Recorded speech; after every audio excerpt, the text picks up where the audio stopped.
7 মে 2025 মধ্যরাতের ঠিক পরে পাকিস্তান বিমান বাহিনীর অপারেশন রুমে রেড লাইট জ্বলে ওঠে, যেগুলো দেখাচ্ছিল ভারত সীমান্তে একাধিক সক্রিয় ভারতীয় যুদ্ধবিমান অবস্থান করছে। ভারত হামলা চালাতে পারে এমন আশঙ্কা থেকে গত কয়েকদিন ধরেই অপারেশন রুমের ঠিক পাশে একটি মাদুরে ঘুমাচ্ছিলেন পাক বিমান বাহিনীর প্রধান জহির সিধু। 26 এপ্রিল ভারত নিয়ন্ত্রিত জম্মু কাশ্মীরের পহেলগামে সশস্ত্র গোষ্ঠীর সদস্যরা হামলা চালায়। এতে 26 পর্যটক নিহত হন।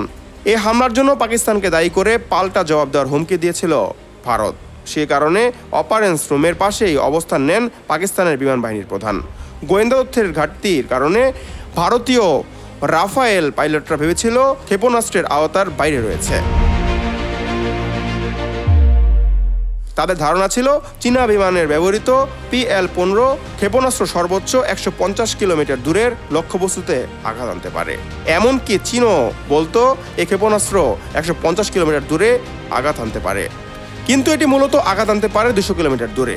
পাক বাহিনীর এক কর্মকর্তা বলছেন, আমরা তাদের ওপর অতর্কিত হামলা চালাই। এছাড়া ভারতীয় পাইলটদের হতবিহ্বল করে দিতে আমরা ইলেকট্রনিক ওয়ারফেয়ার চালাই।